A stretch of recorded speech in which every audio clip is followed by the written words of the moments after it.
Dans une ferme, la routine rurale était marquée par un travail ardu. Il y avait là un jeune vacher rustre, marqué par l'absence de ses parents. Un jour, la fille du propriétaire de la ferme apparaît de manière inattendue. Lorsque leurs regards froids se croisent, leurs vies sont sur le point de changer. Avant d'écouter cette histoire captivante, n'oubliez pas de vous abonner à la chaîne. Le soleil n'avait pas encore pointé à l'horizon lorsque Lucas Dubois était déjà debout, observant l'immensité de la ferme Espérance Nouvelle à travers la fenêtre simple de sa maison en bois. À 25 ans, son visage jeune portait les marques précoces d'une vie dédiée au travail avec le bétail et la terre. Ses yeux marrons, hérités de sa mère qu'il avait à peine connue, reflétaient un mélange de force et de mélancolie que seuls ceux qui avaient grandi sous la rigueur du vieux Gérard Dubois, son grand-père, pouvaient comprendre. La ferme commençait à s'éveiller avec les premiers rayons de soleil teintant le ciel de tons orangés. Le chant des oiseaux se mêlait au meuglement lointain du bétail, créant une symphonie familière qui berçait ses matinées depuis l'enfance. Lucas enfila sa chemise à carreaux délavée, ajusta son chapeau usé par le temps et sortit pour une nouvelle journée de travail. Dans l'enclos principal, les autres ouvriers se préparaient déjà pour les tâches quotidiennes. Parmi eux se trouvait Antoine Martin, son ami le plus proche et confident lors des rares moments de repos. « Le patron arrive », avertit Antoine tout en ajustant la selle de son cheval. Et il n'est pas seul. Henri Moreau, le propriétaire de l'Espérance Nouvelle, était un homme à la présence imposante malgré ses 60 ans.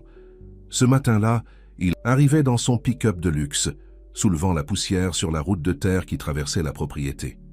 À ses côtés, une jeune femme à l'apparence citadine descendait du véhicule avec un inconfort visible, ses chaussures chères, immédiatement tachées par la terre rouge. « Élodie, sois la bienvenue à l'Espérance Nouvelle », dit Henri avec un sourire qui ne parvenait pas à cacher une certaine lassitude. « Ce sera ta maison pour les 3 prochains mois. » La jeune femme, qui ne devait pas avoir plus de 22 ans, regarda autour d'elle avec une expression mêlant dédain et résignation. Ses cheveux longs et parfaitement coiffés, son maquillage impeccable et ses vêtements de marque contrastaient totalement avec l'environnement rural. « Papa, tu ne peux pas être sérieux », protesta-t-elle en ajustant ses lunettes de soleil de marque renommée. « 3 mois ici, je vais devenir folle. » Lucas observait la scène discrètement, continuant son travail de vérification des clôtures, proche.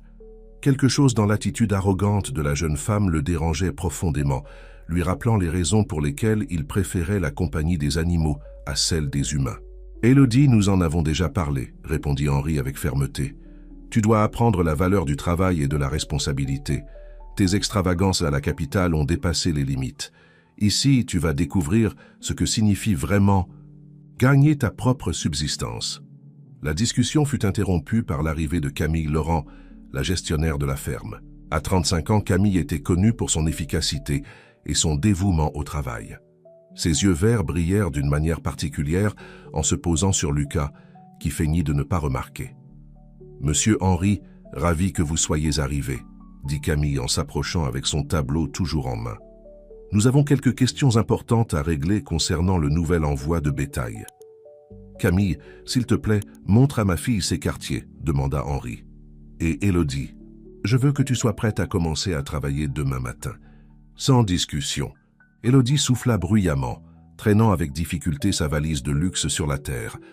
Camille s'approcha pour l'aider, mais fut accueillie par un regard glacial de la jeune femme. « Je suis parfaitement capable de porter mes propres affaires. Merci. » Lucas ne put réprimer un sourire ironique en voyant la scène. La grande ville avait vraiment le pouvoir de transformer les gens en créatures complètement déconnectées de la réalité. Sa réflexion fut interrompue par la voix grave de son grand-père, qui s'approchait à cheval sur son alezan tacheté. « Mon garçon, arrête de rester là à regarder le mouvement et va vérifier le bétail dans le pâturage nord, » ordonna Gérard, sa voix chargée de l'autorité habituelle. « Le travail n'attend personne. » Tout en montant son cheval, Lucas entendit encore les protestations d'Élodie résonner dans la cour de la ferme. Quelque chose lui disait que l'arrivée de cette jeune femme allait changer la routine paisible d'Espérance Nouvelle, et pas nécessairement pour le mieux. La journée se déroula avec la normalité habituelle, mais il y avait quelque chose de différent dans l'air. Les ouvriers commentaient à voix basse l'arrivée de la princesse de la ville, comme ils avaient déjà surnommé Élodie. Antoine, toujours plus audacieux dans ses commentaires, ne manqua pas l'occasion de taquiner son ami pendant le déjeuner dans le hangar. « Alors, Lucas, qu'est-ce que tu penses de notre nouvelle collègue ?» demanda-t-il avec un sourire malicieux. « Je parie qu'elle ne tiendra pas une semaine ici. » Lucas garda son silence habituel, mais ne put s'empêcher de penser à l'ironie de la situation.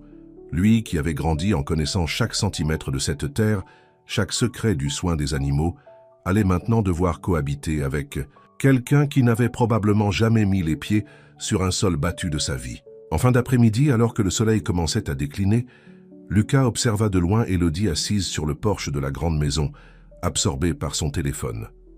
Pendant un bref instant, leurs regards se croisèrent et il put percevoir quelque chose au-delà de l'arrogance initiale, peut-être une lueur de peur ou d'insécurité. Camille apparut soudainement à ses côtés, interrompant ses pensées. « Demain, je veux que tu supervises son travail, » dit-elle d'un ton qui n'admettait aucune contestation. « Montre-lui comment les choses fonctionnent ici. »« Pourquoi moi ?» demanda Lucas en fronçant les sourcils. « Parce que tu es le meilleur ouvrier que nous ayons, » répondit Camille, son ton s'adoucissant légèrement. « Et aussi le plus patient. Tu vas avoir besoin de beaucoup de patience avec celle-là. » Alors qu'il rentrait chez lui à cheval à la fin de la journée, Lucas réfléchissait au changement que cette arrivée inattendue pourrait apporter. Le vent doux de la nuit portait l'odeur de la terre humide par la rosée, et les étoiles commençaient à parsemer le ciel sombre. D'une certaine manière, il savait que sa vie à la ferme Espérance Nouvelle ne serait plus jamais la même après l'arrivée d'Élodie. L'aube arriva avec la promesse d'une journée particulièrement chaude à la ferme Espérance Nouvelle. Élodie se tourna dans son lit, essayant d'ignorer le chant strident des coqs qui annonçaient le matin. Sa chambre dans la grande maison, bien que confortable, était loin du luxe de son appartement en ville. Les murs en bois et la décoration rustique semblaient se moquer de sa situation actuelle.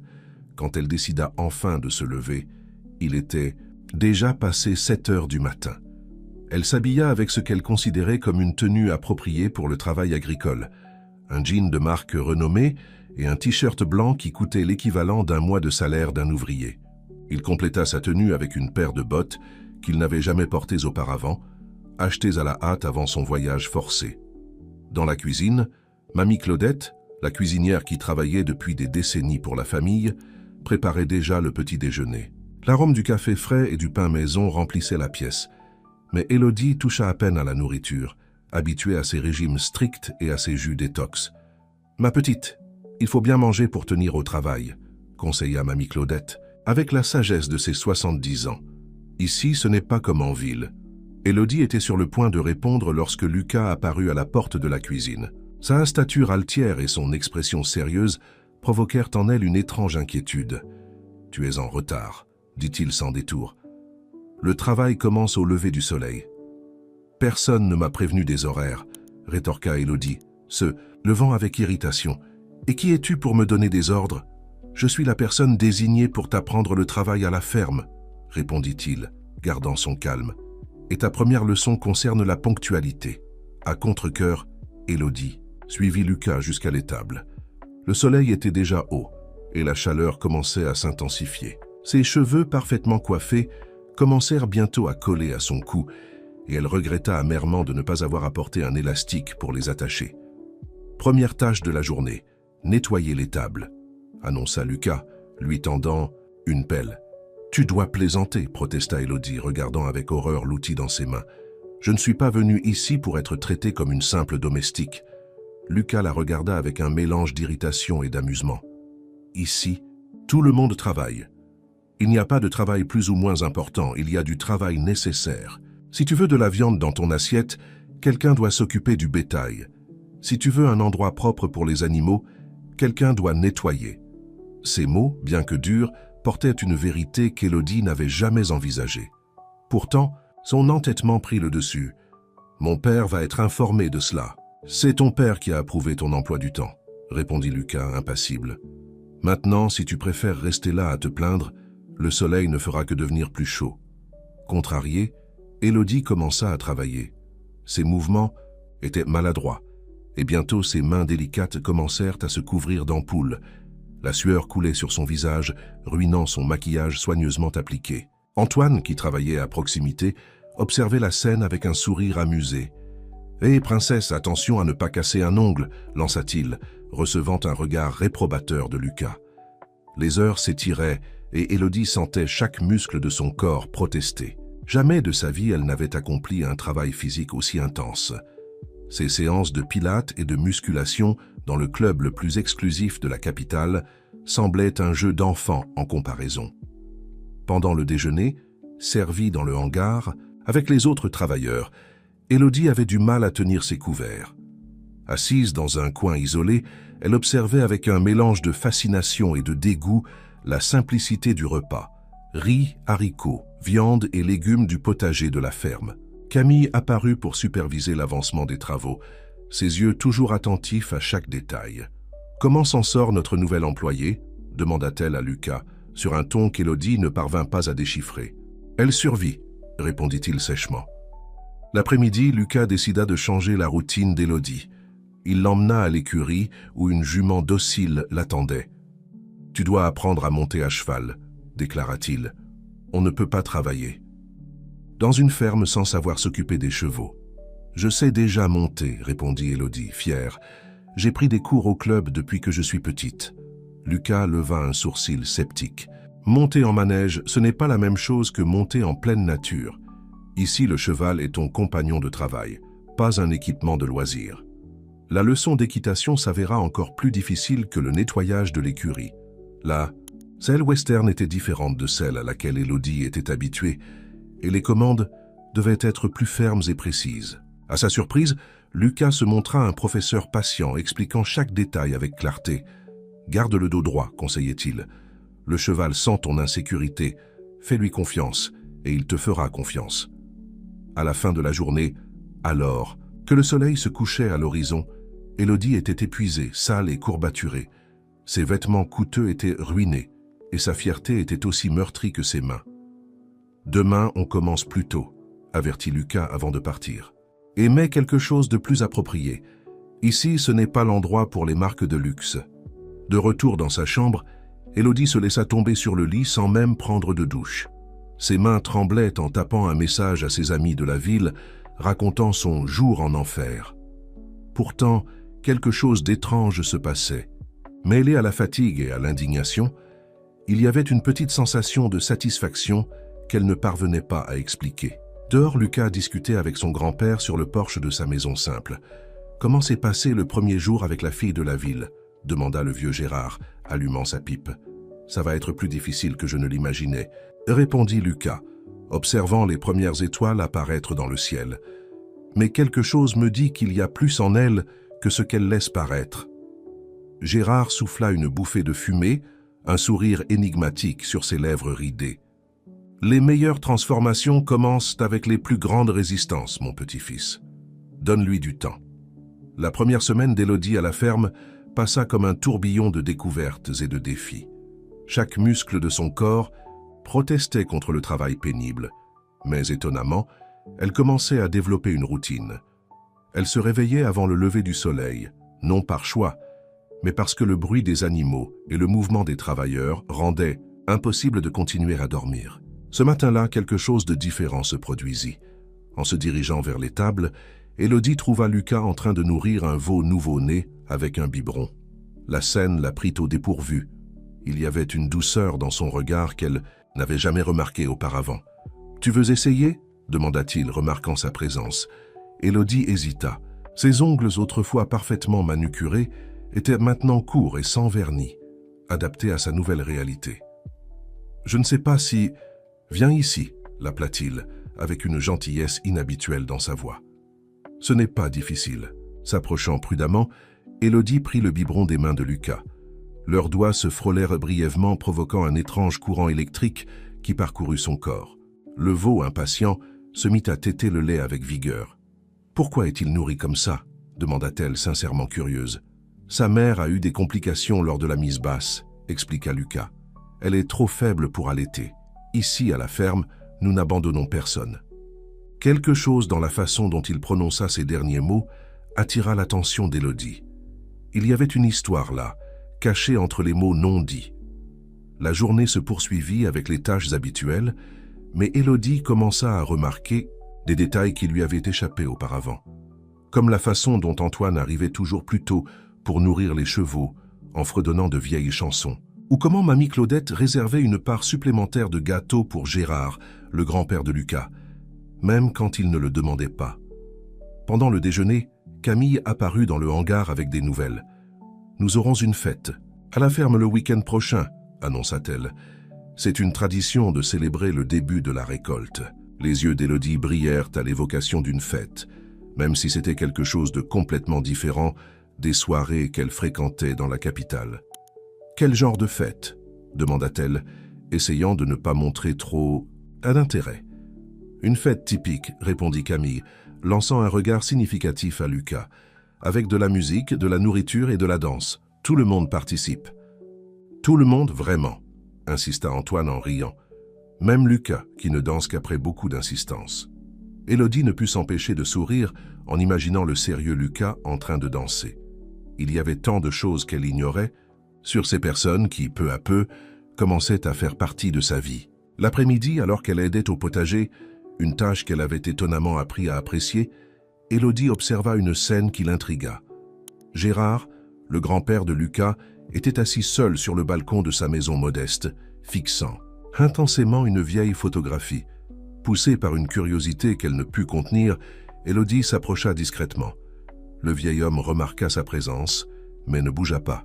« Ce sont ses parents », dit Gérard, sans quitter la photo. Des yeux. Marie et Antoine. Élodie ressentit le poids de ces mots.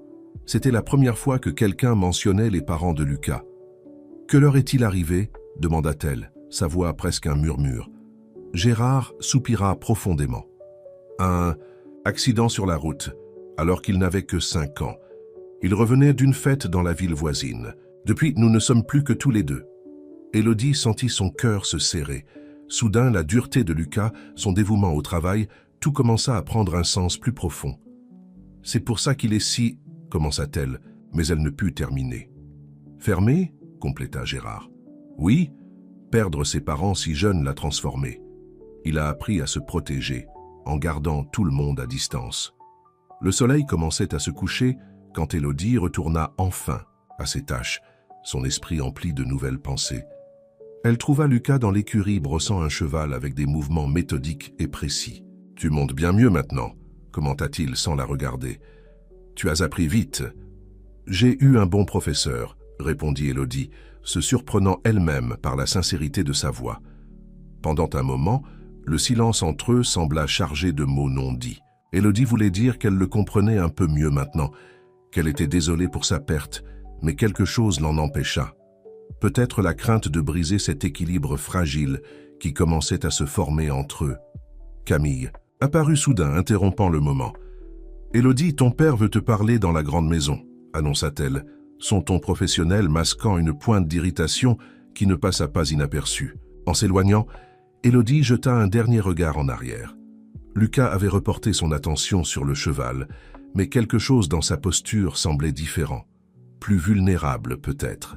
Cette nuit-là, allongée dans son lit, Élodie réfléchit à la façon dont sa perception de la ferme et de ses habitants avait changé en seulement une semaine. Ce qui lui semblait autrefois une punition injuste commençait à se révéler comme un voyage de découverte, non seulement sur le travail agricole, mais aussi sur les gens, leurs histoires, et surtout sur elle-même.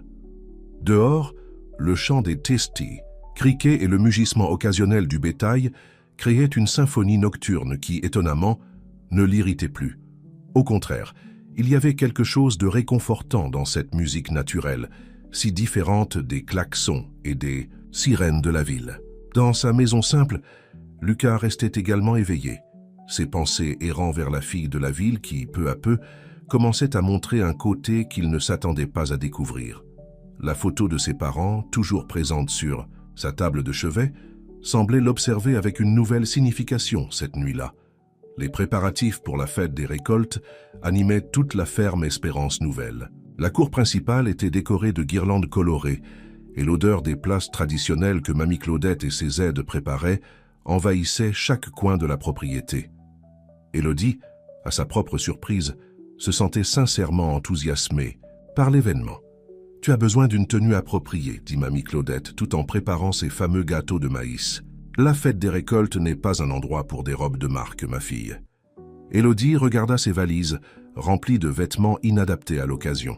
Après 2 semaines à la ferme, elle avait déjà appris que son idée du décontracté était complètement différente de la réalité rurale. « Et où vais-je trouver une tenue appropriée ici ?»« Laisse-moi faire, » répondit la cuisinière avec un sourire complice. « Ma nièce Anna a à peu près ta taille. Elle garde toujours quelques belles pièces pour les occasions spéciales. » Pendant ce temps, dans les champs, Lucas supervisait les derniers travaux avant la fête. La récolte avait été particulièrement bonne cette année, et même son expression habituellement sérieuse montrait de la satisfaction. Antoine, travaillant à ses côtés, ne manquait pas une occasion de le taquiner. « Alors, tu vas trouver le courage d'inviter la princesse à danser demain ?» demanda-t-il avec un sourire malicieux. Lucas fit semblant de ne pas entendre, se concentrant sur le réglage de la clôture du nouveau pâturage. Mais ses pensées le trahirent, l'amenant à imaginer Élodie en tenue traditionnelle, ses cheveux libres dans le vent pendant la danse. Camille supervisait tout avec son perfectionnisme habituel, mais quelque chose dans son comportement était différent. Ses regards vers Lucas devenaient de plus en plus intenses et son irritation envers Élodie plus évidente. « Nous devons vérifier le stock de boissons pour demain, » dit-elle en s'approchant de Lucas. « Tu peux m'aider après le travail ?»« Je peux aider aussi, » proposa Élodie, qui passait par là en portant des ballots de paille pour la décoration. Ses mains, autrefois délicates, portaient maintenant des callosités comme des médailles de son adaptation à la vie rurale. Camille lui lança un regard glacial. « Ce ne sera pas nécessaire. Tu as probablement d'autres priorités. » Le ton acerbe n'échappa à personne. Élodie, qui dans les premières semaines aurait répondu du tac au tac, se contenta de hausser les épaules et continua son travail. Sa transformation était notable, non seulement physiquement mais surtout dans son comportement. L'après-midi, alors qu'elle aidait à installer les tables pour la fête, Élodie fut surprise par l'arrivée de son père. Henri observa sa fille pendant quelques instants, remarquant les changements subtils dans sa posture, dans la façon dont elle se déplaçait avec plus d'assurance dans l'environnement rural. « Tu es différente », commenta-t-il avec un mélange de fierté et de surprise. « C'est le travail physique », répondit-elle, essayant de paraître décontractée. « Ça fait des miracles pour la posture. » Henri sourit, reconnaissant dans les mots de sa fille un humour qu'il n'avait pas vu depuis longtemps. « Et que penses-tu de l'expérience jusqu'à présent ?» Élodie s'arrêta un instant, réfléchissant à la question. « C'est différent de ce que j'imaginais, » répondit-elle, finalement. « Les gens ici ont leur propre façon de voir la vie. Au début, j'ai trouvé que tout était très simple, presque primitif. Mais il y a une sagesse dans cette simplicité que je n'ai jamais trouvée en ville. » Son père hocha la tête, satisfait. « Et Lucas, comment ça se passe de travailler avec lui ?» La mention du nom du garçon fit rougir légèrement Élodie, ce qui n'échappa pas à Henri. « C'est un bon professeur, » répondit-elle, essayant de garder une voix neutre. « Exigeant, mais patient. » De l'autre côté de la cour, Gérard observait l'interaction entre le père et la fille avec intérêt. Le vieil homme avait vécu assez longtemps pour reconnaître les signes subtils d'une transformation en cours. Le soir, après le dîner, Élodie trouva un paquet sur son lit.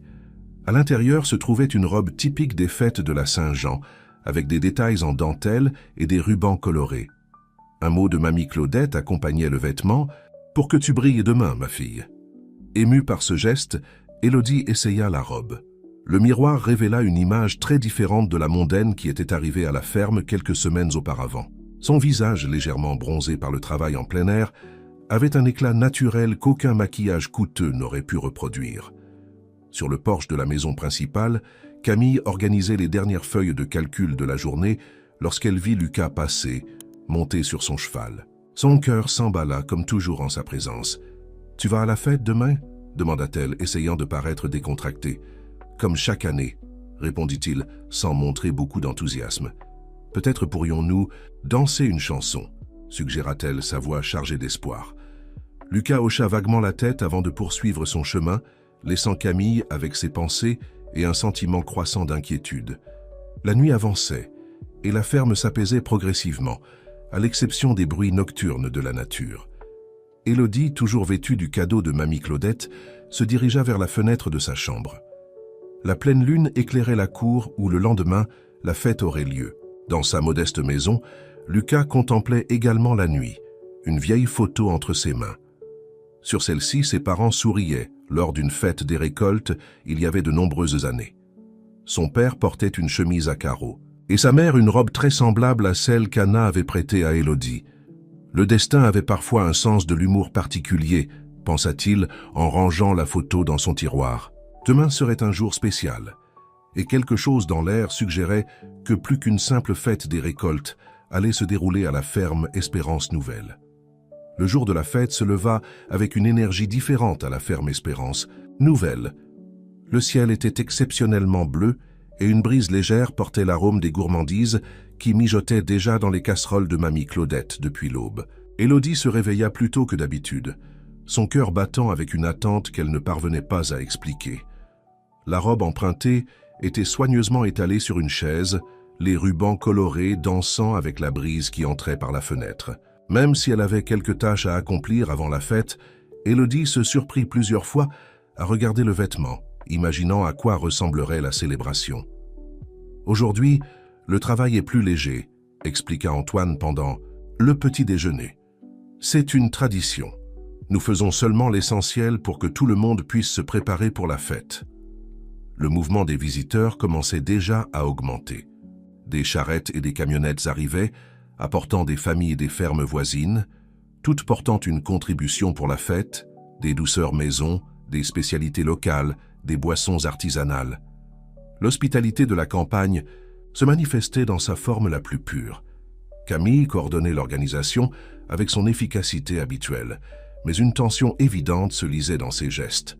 Ses yeux suivaient Lucas chaque fois qu'il passait, portant des ballots de paille ou aidant à monter les dernières structures pour la fête. « Élodie, j'ai besoin que tu m'aides à décorer les tables », ordonna Camille, son ton plus sec que nécessaire. « Et essaie de ne rien abîmer. »« Tu peux compter sur moi », répondit Élodie, surprenant tout le monde par sa sérénité.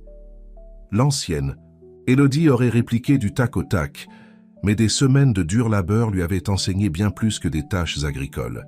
Elle lui avait offert une nouvelle perspective sur l'humilité et le respect. En fin d'après-midi, alors que le soleil commençait à descendre à l'horizon, la transformation de la cour était achevée. Des guirlandes colorées dansaient au vent, de longues tables recouvertes de nappes brodées attendaient les invités, et une petite scène avait été montée pour les musiciens locaux. Élodie se retira pour se préparer, son cœur battant de plus en plus fort à chaque minute.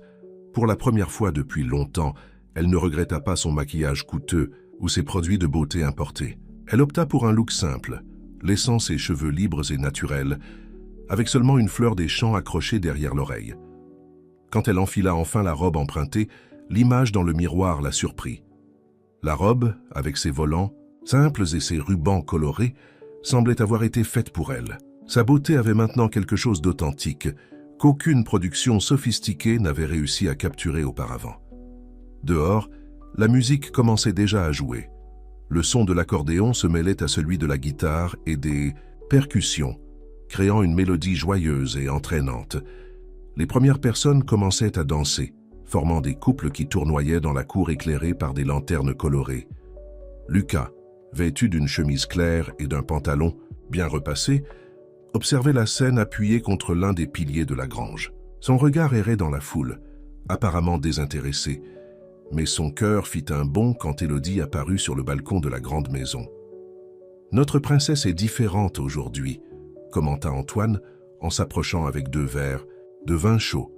On dirait presque une véritable fille de la campagne.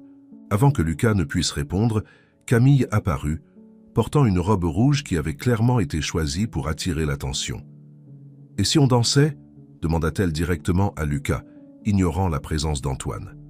Le moment fut interrompu par Gérard qui s'approcha en s'appuyant sur sa canne. « Mon petit-fils, » dit-il avec une lueur particulière dans les yeux, « ta mère adorait cette musique. Pourquoi n'invites-tu pas la jeune fille à danser ?» Tout le monde savait qu'il ne parlait pas de Camille. Lucas hésita un instant, ses yeux rencontrant ceux d'Élodie, qui venait d'arriver dans la cour. Il y avait quelque chose de magnétique, à cet instant, comme si toute la fête s'était tue autour d'eux.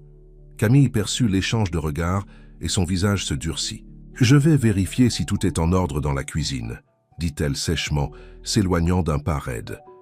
Élodie, quant à elle, se sentait étrangement nerveuse. Les lumières, la musique, l'ambiance festive, tout semblait plus intense. Certaines personnes la saluaient, remarquant sa transformation, mais ses yeux revenaient toujours vers la silhouette de Lucas. La nuit ne faisait que commencer, et l'air portait cette électricité spéciale qui précède les moments importants. Les étoiles brillaient intensément dans le ciel de la campagne, comme si elles voulaient elles aussi participer à la célébration. Mamie Claudette, observant tout depuis son poste privilégié près des tables de nourriture, sourit avec satisfaction. Ses mains calleuses, marquées par des années de travail, ajustèrent l'arrangement floral sur la nappe brodée, tandis que ses yeux sages suivaient le déroulement des événements. « Ah, ma sainte !» murmura-t-elle pour elle-même. « Quand l'amour décide de se montrer, aucune clôture ne peut le retenir. » La fête des récoltes commençait officiellement, et avec elle, peut-être, un nouveau chapitre dans l'histoire de la ferme Espérance Nouvelle. La musique changea pour un rythme plus lent, une ancienne mélodie de violon qui parlait des amours de la campagne. Élodie observait les couples danser, se sentant étrangement partie de ce monde qui lui semblait autrefois si lointain. L'arôme des douceurs typiques se mêlait au parfum des fleurs des champs qui décorèrent les tables, créant une atmosphère unique. C'est à ce moment que Lucas trouva enfin le courage. Il traversa la cour avec des pas décidés, ignorant les regards curieux des invités. Il s'arrêta devant Élodie, son cœur battant plus fort que d'habitude. « Tu veux danser ?» demanda-t-il, sa voix plus douce que d'ordinaire. Élodie sentit son visage rougir. « Je ne sais pas danser ce genre de musique », avoua-t-elle un peu gênée. « Je t'apprends », répondit-il, tendant la main. Le moment où leurs mains se touchèrent sembla porter une énergie spéciale. Lucas la conduisit au centre de la cour, où d'autres couples dansaient. Avec douceur, il plaça une main sur sa taille, tout en tenant l'autre en l'air. « Suis juste mes pas », lui dit-il, commençant à bouger au rythme de la musique. Au début, Élodie était tendue, inquiète de ne pas se tromper.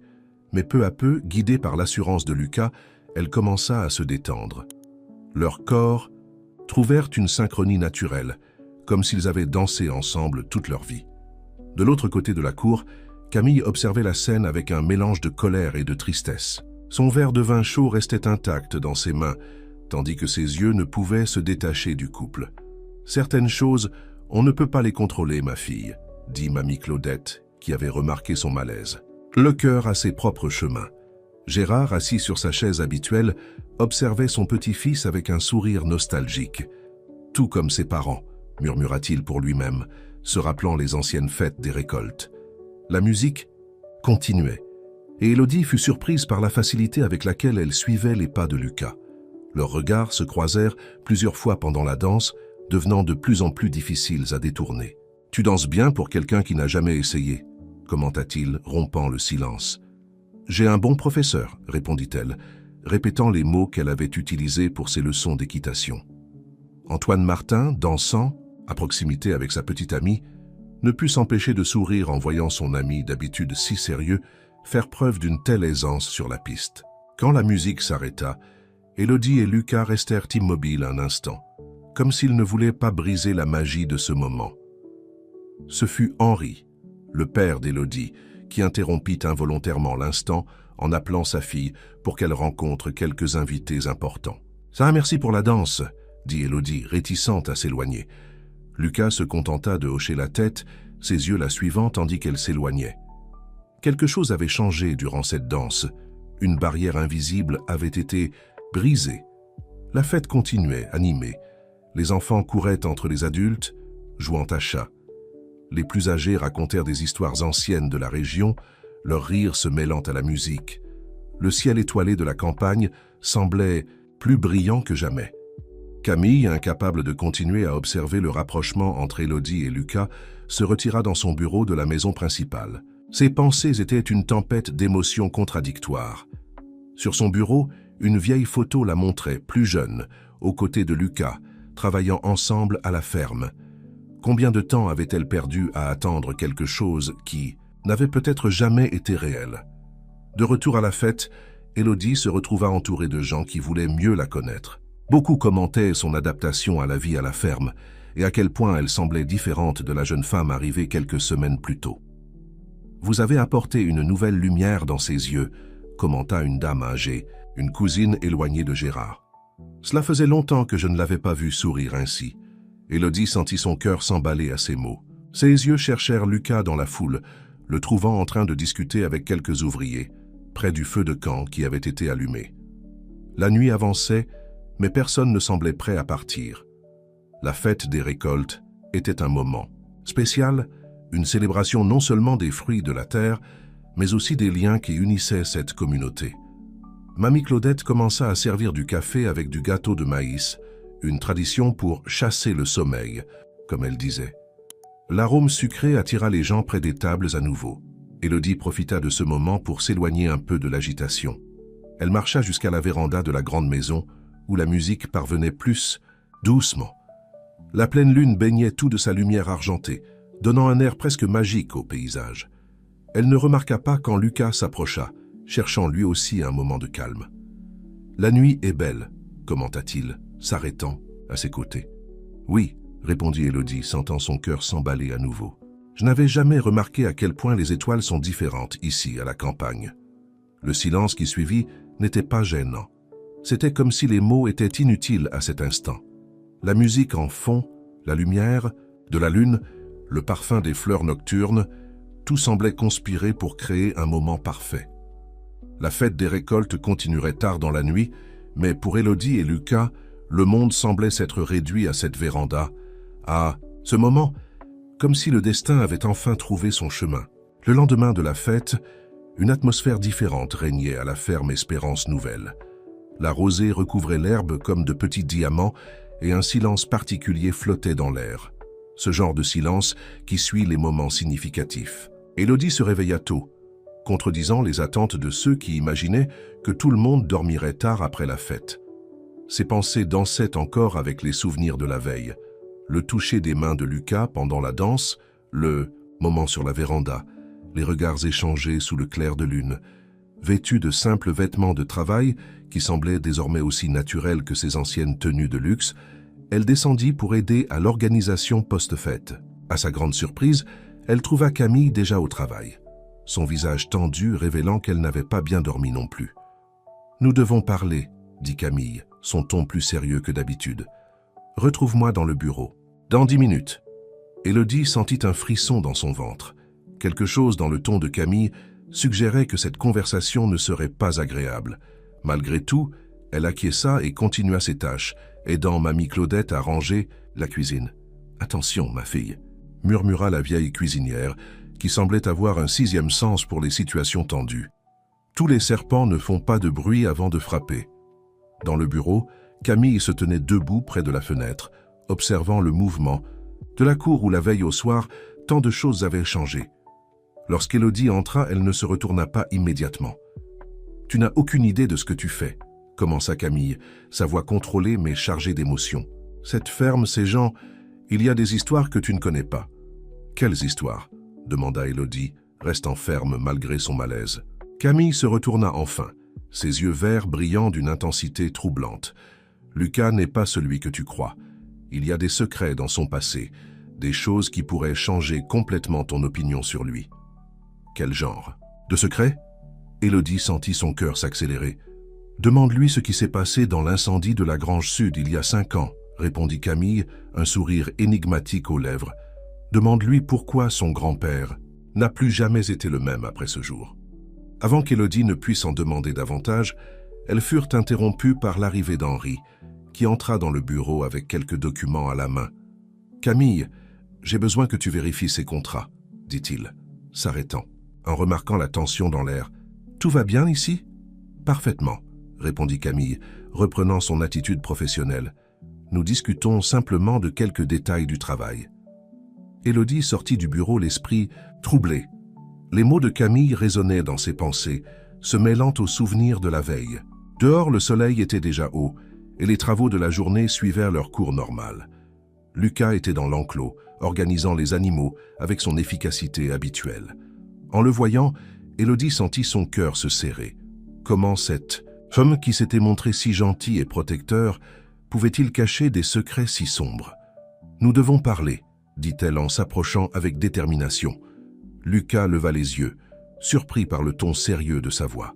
Pendant un instant, Élodie crut voir une lueur d'inquiétude dans son regard. « De quoi ?» demanda-t-il, lâchant la corde qu'il tenait. « De l'incendie dans la grange sud », répondit Élodie, observant attentivement sa réaction. « De ce qui s'est passé il y a 5 ans. » Le visage de Lucas pâlit visiblement. Tout son corps sembla se tendre, comme si un courant électrique l'avait traversé. « Qui t'a parlé de ça ?» Sa voix était plus rude que d'habitude. « Est-ce que ça importe ?» rétorqua Élodie. « Qu'est-ce qui s'est passé ce jour-là, Lucas ?» Le silence qui suivit était lourd comme du plomb. Au loin, les bruits des travaux à la ferme continuaient, indifférents au drame qui se jouait dans l'enclos. Une brise légère agita les feuilles des arbres voisins, comme si la nature elle-même attendait une réponse. « Certaines histoires, dit enfin Lucas, sa voix chargée d'une douleur ancienne, sont trop difficiles à raconter. « Je mérite de connaître la vérité, insista Élodie, sa voix s'adoucissant légèrement. « Après ce qui s'est passé hier soir. » « Après hier soir, rien n'a changé, coupa-t-il, son expression se durcissant. « Il y a des choses qu'il vaut mieux laisser dans le passé. » Sur ces mots, Lucas s'éloigna, laissant Élodie seule avec ses doutes et un cœur de plus en plus troublé. Que s'était-il vraiment passé dans cette grange? Pourquoi Camille avait-elle choisi ce moment précis pour révéler cette information? Antoine, qui observait la scène de loin, secoua la tête avec inquiétude.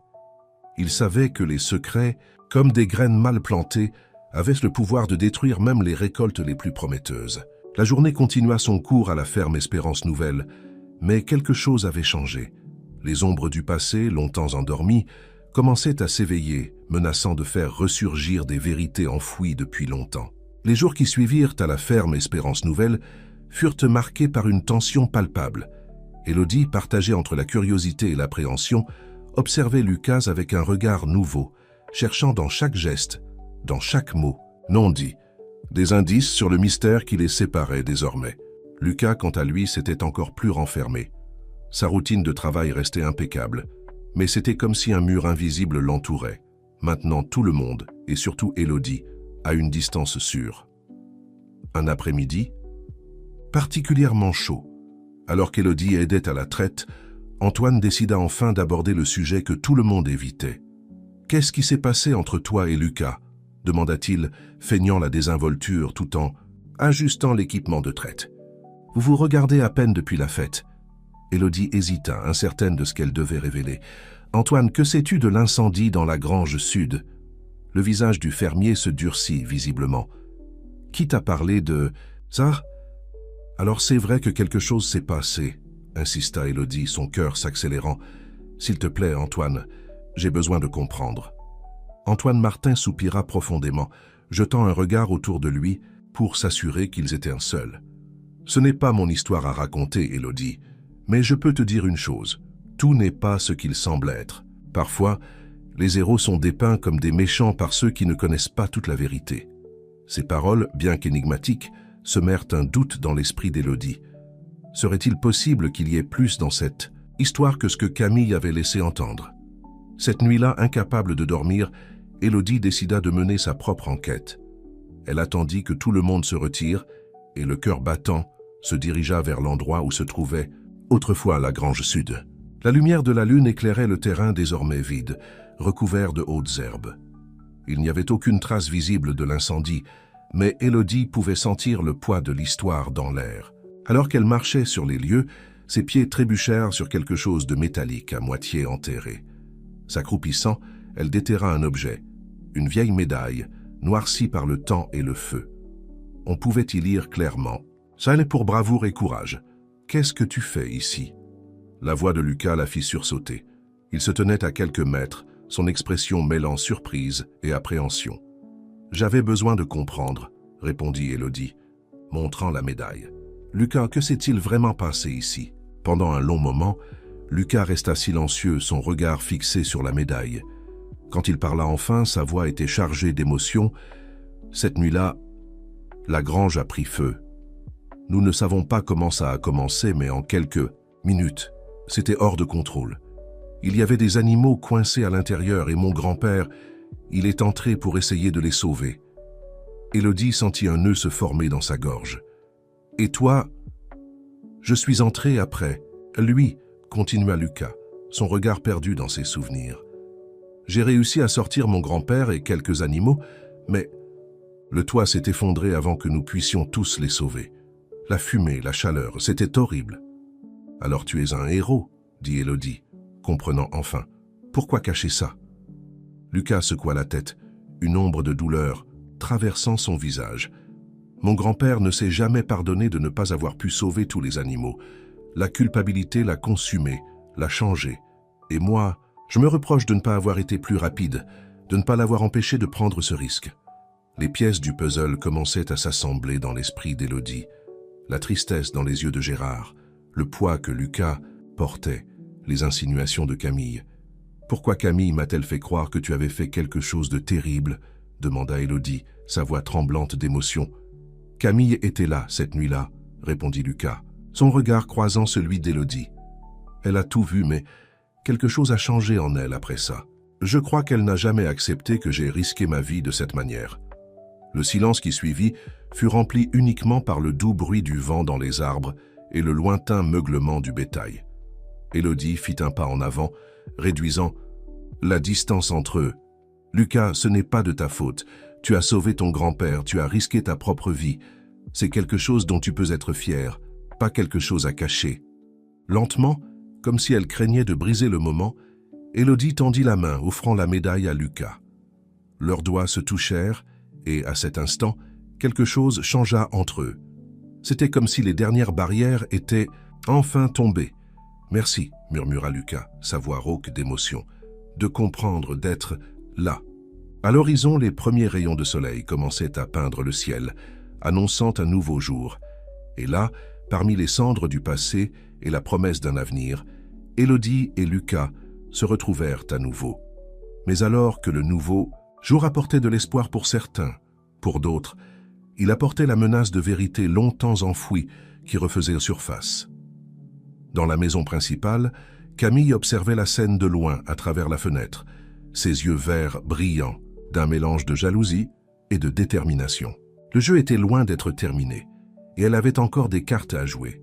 Les jours qui suivirent la révélation dans l'ancienne grange apportèrent une nouvelle dynamique à la ferme Espérance Nouvelle.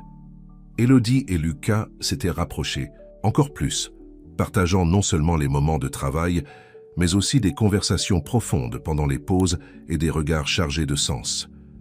Ce changement n'échappa pas aux autres habitants de la ferme. Mamie Claudette souriait discrètement chaque fois qu'elle les voyait ensemble, tandis qu'Antoine ne manquait pas une occasion de faire des commentaires humoristiques sur le nouveau couple. Gérard, le grand-père de Lucas, observait tout avec un mélange de joie et d'inquiétude, comme s'il savait que le calme actuel n'était que le prélude à une tempête. Camille, quant à elle, devenait chaque jour plus taciturne et irritable. Ses yeux, autrefois brillants de détermination, portèrent maintenant une ombre d'amertume. Elle passait des heures enfermée dans le bureau, plongée dans des papiers et des feuilles de calcul, évitant autant que possible tout contact avec Élodie et Lucas. Un après-midi particulièrement chaud, alors qu'Élodie aidait à la récolte du maïs, Henri, son père, s'approcha avec une expression sérieuse. « Ma fille, nous devons parler, » dit-il, indiquant un endroit à l'ombre d'un grand arbre. Élodie le suivit, sentant un frisson dans son ventre. Quelque chose dans le ton de voix de son père l'inquiétait. « Qu'est-ce qu'il y a, papa ?» demanda-t-elle dès qu'ils furent assis. Henri respira profondément avant de commencer. « Élodie, tu sais que je suis venu à la ferme non seulement pour te ramener, mais aussi pour régler quelques problèmes financiers. » Élodie hocha la tête, se souvenant vaguement avoir entendu quelque chose à propos de difficultés dans les affaires. « La situation est plus grave que nous ne l'imaginions, » continua-t-il. « La ferme est en danger. Nous avons une dette considérable et, j'ai reçu une offre d'achat. »« Une offre d'achat ?» répéta Élodie, incrédule. « Mais papa, cette ferme est à nous depuis des générations. Nous ne pouvons pas simplement la vendre. » Henri passa la main dans ses cheveux grisonnants, un geste qu'Élodie reconnaissait comme un signe de stress. « Je sais, ma chérie, mais cela pourrait être notre seule option pour éviter la faillite totale. »« À qui a fait l'offre ?» demanda Élodie, un nœud se formant dans sa gorge. « C'est une grande entreprise de l'agro-industrie, » répondit Henri. « Ils veulent transformer Espérance Nouvelle en une ferme modèle, avec des technologies de pointe. » Élodie eut l'impression que le sol se dérobait sous ses pieds. L'idée de perdre la ferme, de voir cet endroit qui lui était devenu si cher transformé en une opération industrielle, était dévastatrice. « Il doit y avoir une autre solution », insista-t-elle. « Nous ne pouvons pas simplement abandonner. » Henri sourit tristement. « J'aime ton optimisme, ma fille, mais la réalité est dure. Nous n'avons qu'un mois pour réunir l'argent nécessaire pour rembourser la dette, sinon nous devrons accepter l'offre. » Pendant que le père et la fille discutaient, ils ne remarquèrent pas qu'ils étaient observés. Camille, cachée derrière un tracteur proche, écoutait chaque mot avec un intérêt croissant. Ses yeux brillaient d'un mélange de triomphe et de calcul. De l'autre côté du champ, Lucas travaillait sans relâche, inconscient de la conversation qui allait changer le destin de tous. Il avait remarqué l'approche d'Henri et d'Élodie, mais respectait leur intimité. Son cœur, cependant, sentait que quelque chose d'important se tramait. Alors que le soleil commençait à se coucher, peignant le ciel de tons orangés, et rosés, une tension palpable planait sur la ferme Espérance Nouvelle. Les nouvelles de la vente possible se répandirent rapidement, comme une traînée de poudre. Ce soir-là, pendant le dîner dans la maison des ouvriers, le sujet dominait toutes les conversations. Antoine, toujours le plus bavard, ne parvenait pas à cacher son inquiétude.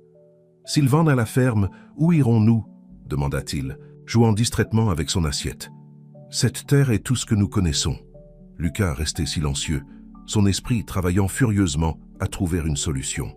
L'idée de perdre la ferme, l'endroit où il avait grandi et qui contenait tous ses souvenirs, était insupportable. Dans la maison principale, Élodie touchait à peine à son repas. Ses pensées étaient partagées entre l'inquiétude pour l'avenir de la ferme et l'angoisse de voir comment cela affecterait sa relation naissante avec Lucas. Camille, quant à elle, dînait seule dans son bureau, un sourire énigmatique aux lèvres tandis qu'elle tapait frénétiquement sur son ordinateur portable. Le destin lui avait offert une opportunité inattendue et elle était déterminée à en tirer le meilleur parti. Alors que la nuit avançait, des nuages sombres commençaient à se former à l'horizon, annonçant une tempête. C'était comme si le ciel lui-même reflétait la tourmente qui s'approchait de la ferme Espérance Nouvelle. L'horloge de la tour de la maison principale marquait minuit lorsque le premier coup de tonnerre retentit au loin. La tempête approchait, à la fois littéralement et métaphoriquement, et personne à la ferme n'était préparé à ce qu'elle allait apporter. Le lendemain matin se leva gris et humide, l'air chargé de l'électricité de la tempête qui avait frappé pendant la nuit. La ferme Espérance Nouvelle semblait enveloppée dans un manteau d'appréhension, les nouvelles de la possible vente pesant sur tous comme un nuage sombre.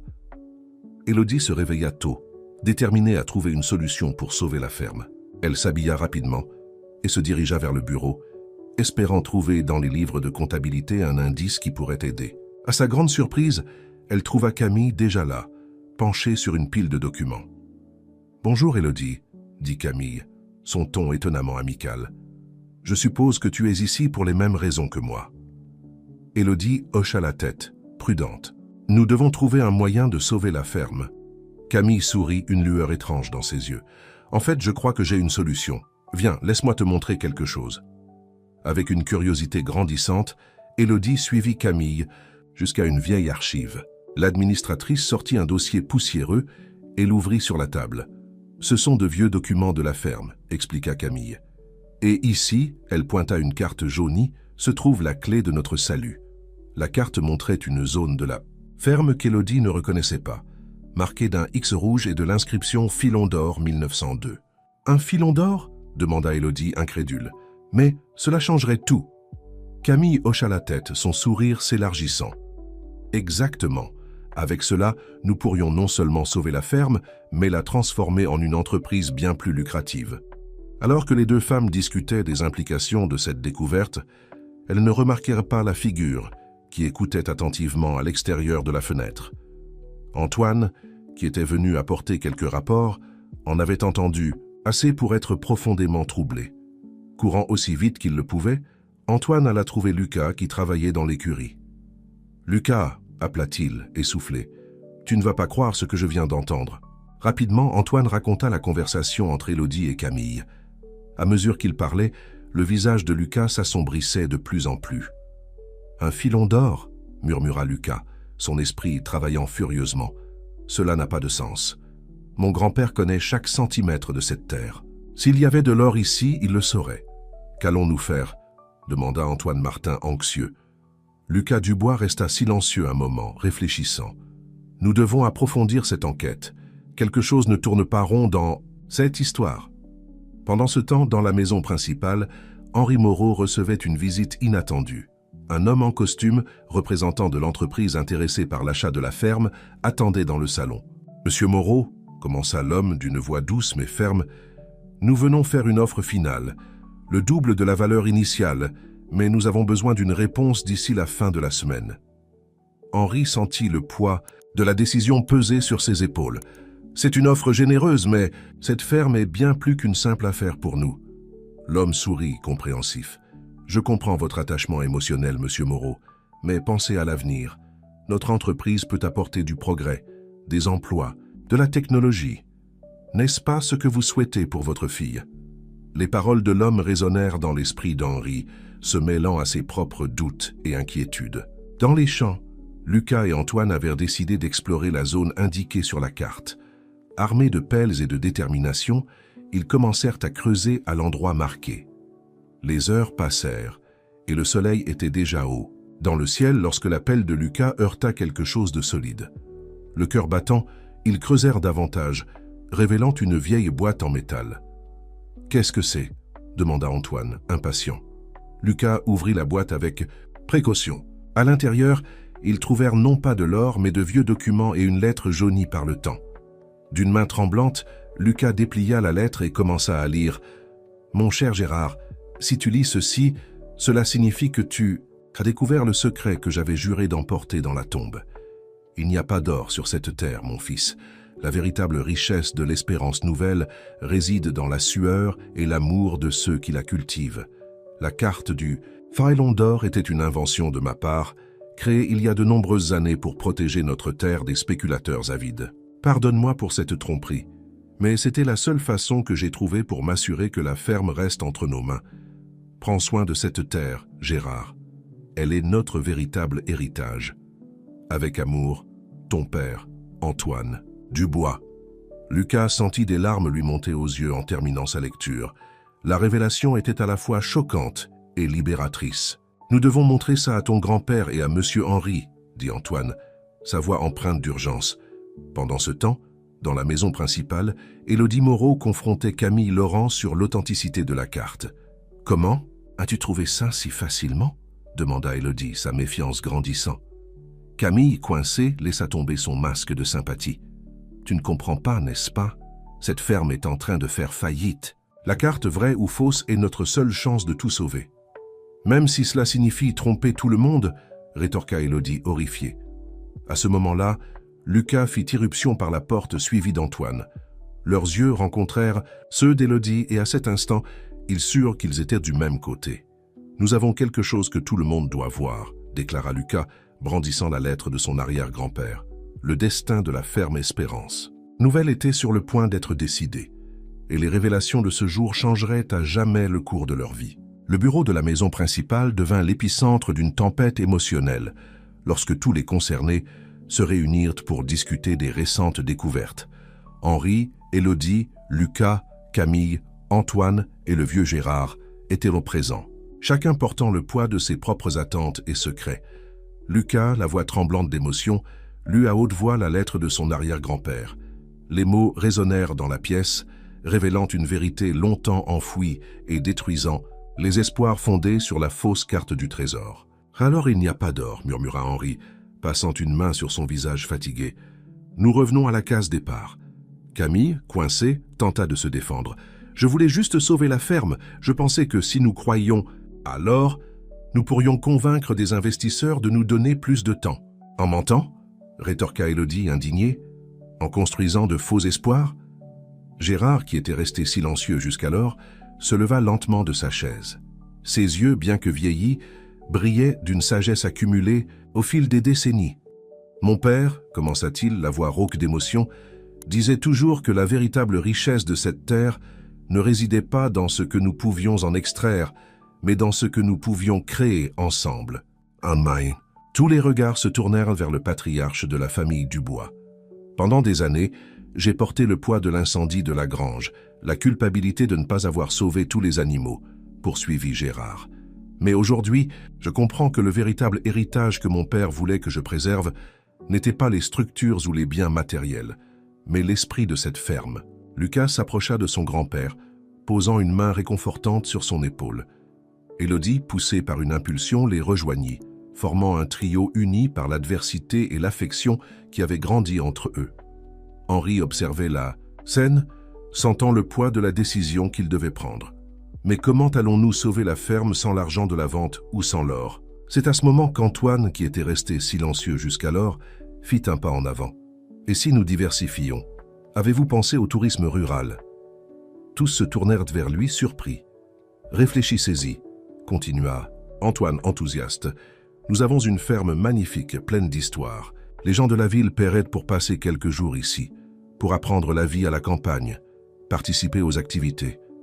Élodie sentit une étincelle d'espoir s'allumer en elle.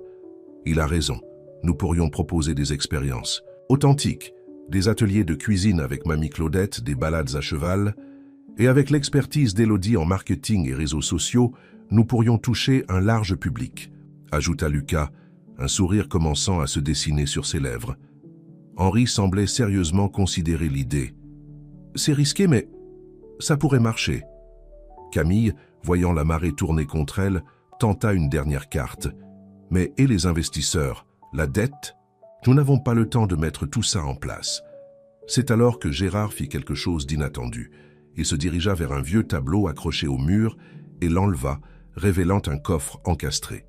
D'une main tremblante, il tourna la combinaison et ouvrit la porte métallique. « Mon père n'a pas laissé d'or », dit-il en sortant une liasse de documents. « Mais il a laissé quelque chose d'aussi précieux. Des titres et des investissements, gardés pour un moment de besoin extrême. Je crois que ce moment est venu. » La révélation tomba comme une bombe dans la pièce. Avec ses ressources, combinées au plan de diversification, la ferme Espérance Nouvelle avait une réelle chance de survie. « Pourquoi n'en as-tu jamais parlé avant ?» demanda Lucas, abasourdi. Gérard sourit, tristement. « Parce que j'ai appris à mes dépens que l'argent n'est pas tout. Je voulais m'assurer que vous compreniez la vraie valeur de cette terre avant de révéler cela. » Les heures qui suivirent furent marquées par des discussions intenses et des plans minutieux. Élodie et Lucas travaillèrent côte à côte, leurs expériences différentes se complétant parfaitement. Antoine contribua avec des idées créatives, tandis qu'Henri utilisa ses contacts pour commencer à structurer le nouveau projet. Camille, réalisant qu'elle avait perdu sa position de confiance, proposa sa démission, qu'Henri accepta avec un mélange de déception et de soulagement. Alors que le soleil commençait à se coucher, teintant le ciel de nuances d'orange et de rose, le groupe sortit sur la véranda de la maison principale. La ferme Espérance Nouvelle s'étendait, devant eux belle et prometteuse. « Tu sais, » dit Élodie, sa main trouvant celle de Lucas, « quand je suis arrivé ici, j'ai cru que j'étais puni. Maintenant, je comprends que c'était le plus beau cadeau que je pouvais recevoir. » Lucas la serra contre lui, ses yeux reflétant l'amour qui avait fleuri entre eux. « Et tu as été le cadeau dont cette ferme avait besoin pour renaître. » Gérard observait le couple avec un sourire aux lèvres. « Ton arrière-grand-père serait fier, murmura-t-il. La vraie richesse d'Espérance Nouvelle a toujours été l'amour et la dévotion de ses habitants. » Alors que le groupe contemplait l'avenir avec un espoir renouvelé. Une brise légère souffla à travers les champs, portant avec elle la promesse de jours meilleurs. La ferme Espérance Nouvelle était sur le point d'entamer un nouveau chapitre de son histoire, un chapitre de renaissance, d'union et d'amour. Les semaines qui suivirent la révélation du coffre de Gérard furent marquées par une intense activité à la ferme Espérance Nouvelle. Le projet de transformer la propriété en une destination de tourisme rural commençait à prendre forme, apportant avec lui une vague de renouveau et d'espoir. Élodie, utilisant ses compétences en marketing digital, créa un site web attrayant et commença à développer des stratégies pour attirer des visiteurs. Ses publications sur les réseaux sociaux, montrant la beauté naturelle de la ferme et l'authenticité de la vie à la campagne, commencèrent rapidement à gagner en popularité. Lucas, quant à lui, dirigeait l'adaptation des infrastructures. D'anciens hangars furent transformés en hébergements rustiques mais confortables, et de nouveaux sentiers de randonnée et de promenade à cheval furent tracés à travers la propriété. Par une matinée ensoleillée, alors qu'ils supervisaient la rénovation d'une ancienne grange, Élodie et Lucas eurent un moment pour réfléchir au changement. « C'est incroyable comme tout a changé en si peu de temps », commenta Élodie, observant les ouvriers installer de grandes fenêtres en verre dans ce qui deviendrait un espace pour des ateliers et des événements. Lucas acquiesça, un sourire doux aux lèvres. Ça a changé pour le mieux. Cette ferme a toujours eu du potentiel, il fallait juste la voir avec un regard neuf. Élodie se tourna vers lui, ses yeux brillants d'émotion. « Pas seulement la ferme, Lucas. Moi aussi j'ai changé. Tu m'as aidé à voir le monde différemment. » Il l'attira près de lui, ses bras l'enveloppant avec tendresse. « Nous avons changé ensemble, Élodie. Tu as apporté une nouvelle énergie à cet endroit, à nous tous. » Le moment fut interrompu par Antoine qui arriva en courant, excité comme un enfant. « Vous devez voir ça, le premier groupe de visiteurs est arrivé. » Le trio se précipita vers l'entrée de la ferme où un petit bus venait de se garer. Environ 15 personnes en descendirent. Un mélange de jeunes couples, de familles avec enfants et de quelques retraités, tous regardant autour d'eux avec curiosité et anticipation. Mamie Claudette était déjà là, accueillant les visiteurs avec son hospitalité caractéristique, offrant du café frais et des pains au fromage tout juste sortis du four. « Bienvenue à la ferme Espérance Nouvelle », annonça Élodie, ressentant une vague de fierté en voyant l'émerveillement dans les yeux des visiteurs. « Nous sommes ravis de partager un peu de notre vie avec vous. » Les activités pour le groupe commencèrent immédiatement. Lucas mena une visite de la propriété, expliquant l'histoire de la ferme et les méthodes de culture durable qu'il mettait en place. Les enfants furent particulièrement enchantés par l'opportunité de nourrir les animaux du petit zoo qu'ils avaient aménagé. L'après-midi, Mamie Claudette anima un atelier de cuisine typique, enseignant aux visiteurs comment préparer des desserts maison et des spécialités régionales. Le délicieux arôme qui émanait de la cuisine attirait même les employés les plus occupés. Pendant ce temps, Gérard trouva sa place en tant que conteur. Assis sur le porche de la maison principale, il captivait les visiteurs avec des légendes locales et des souvenirs d'époques révolues. Son visage, autrefois marqué par la culpabilité et la tristesse, rayonnait maintenant d'une joie sereine, en voyant la ferme prendre une nouvelle vie. À la tombée de la nuit, un feu de camp fut allumé au centre de la cour. Des musiciens locaux, engagés pour l'occasion, commencèrent à jouer, remplissant l'air de mélodies traditionnelles. Bientôt, visiteurs et habitants de la ferme dansaient ensemble, les différences entre la ville et la campagne se dissolvant dans la joie du moment. Élodie et Lucas observèrent la scène, bras dessus, bras dessous, leur cœur débordant de bonheur et d'accomplissement. « Tu sais, » dit Lucas, sa voix douce à l'oreille d'Élodie, « il y a quelque chose que je veux te demander depuis un moment. » Élodie se tourna vers lui, remarquant une lueur spéciale dans ses yeux. « Qu'est-ce que c'est ?» Lucas prit une profonde inspiration, rassemblant son courage. « Élodie, ces derniers mois ont été les plus heureux de ma vie. Tu as apporté de la lumière à cette ferme et à mon cœur. Je veux passer le reste de ma vie avec toi. Veux-tu m'épouser ?» Le monde sembla s'arrêter un instant. Élodie sentit des larmes de bonheur se former dans ses yeux. « Oui !» répondit-elle, la voix empreinte d'émotion. « Oui, 1000 fois oui !» Le baiser qui suivit fut témoigné par la lumière du feu de camp et les étoiles qui commençaient à parsemer le ciel nocturne. Peu à peu, les invités remarquèrent ce qui se passait et une vague d'applaudissements et de félicitations remplit l'air. Henri, qui observait de loin, sentit son cœur se remplir de fierté et de gratitude. Sa fille, qu'il avait un jour craint perdue dans la superficialité de la vie citadine, avait trouvé sa véritable place et son véritable amour. Gérard s'approcha du couple, ses yeux brillants de larmes de joie. « Que la bénédiction que cette terre nous a donnée depuis des générations soit toujours avec vous, » dit-il en les serrant dans ses bras. Cette nuit-là, sous le ciel étoilé de la campagne, entouré d'amis, de familles et de visiteurs qui étaient rapidement devenus une partie de cette grande famille, Élodie et Lucas scellèrent leur engagement. C'était plus qu'une promesse de mariage, c'était un engagement envers la terre, envers la tradition et envers un avenir qu'ils construiraient ensemble. La ferme Espérance Nouvelle, autrefois menacée par la modernité et les difficultés financières, battait maintenant avec une nouvelle vie. C'était un témoignage du pouvoir de l'amour, de la persévérance et de la capacité de se réinventer. Et ainsi, tandis que la musique jouait et que les gens dansaient, une nouvelle histoire commençait à s'écrire. Une histoire d'espoir, de renouveau et d'amour éternel. Les mois qui suivirent les fiançailles d'Élodie et Lucas furent marqués par une intense activité à la ferme Espérance Nouvelle. Le succès de l'entreprise de tourisme rural dépassait toutes les attentes, avec des réservations venant de tout le pays et même de l'étranger. La ferme était devenue un refuge pour ceux qui cherchaient une connexion authentique avec la nature et les traditions de la campagne. Parallèlement aux défis de la nouvelle entreprise, les préparatifs du mariage prenaient forme. Élodie et Lucas avaient décidé de célébrer la cérémonie à la ferme même, un symbole de l'union entre leur vie et la terre qu'ils aimaient tant. Un samedi après-midi ensoleillé, alors que les visiteurs participaient à une leçon de traite avec Antoine, Élodie trouva un moment de tranquillité pour discuter avec Mamie Claudette dans la cuisine de la maison principale. « Parfois, je me demande encore si tout cela est réel », avoua Élodie en aidant à trier les ingrédients pour une nouvelle fournée de gourmandises. « Il me semble que c'était hier que je suis arrivé ici, révolté et perdu. » Mamie Claudette sourit, sa sagesse reflétée dans ses yeux bienveillants. « La vie est ainsi, ma fille.